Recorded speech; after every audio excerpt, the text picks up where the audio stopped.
Siyabingelela ngamzakwethu sase-South Africa News TV. Siyacela uma uqala ukungena kuleli khasi lethu wenza ukulunga isicofa subscribe button. Ngamzakwethu kuhlukene umbono-ke ngezithombe somsolwa nesithombe se-CCTV camera ecaleni lokubulawa kuka-DJ Warras. Ngamzakwethu kunomehluko-ke.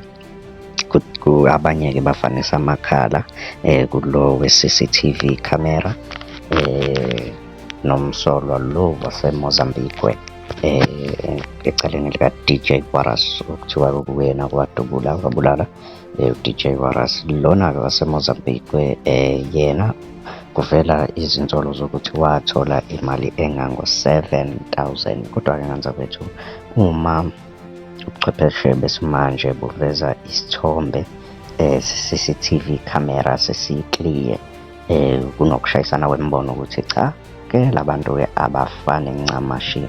Mina-ke nawe ngamzakwethu bengingathanda ukuthi sihlangane lapha kwi-comment section sizwe uvo lwakho ukuthi wena uthini ngalolu daba. Ungakhohlwa ukuchofa u-subscribe button kule channel yethu, nawe ukufanise ngamzakwethu ukuthi labantu bayafana yini, ngoba-ke kuhlukene imibono ezinkundleni zokuxhumana. Siphinde-ke sihlangane kwi-video elandelayo. Ungakhohlwa-ke ukusixhasa kule channel yethu, subscribe kumahhala. Danko.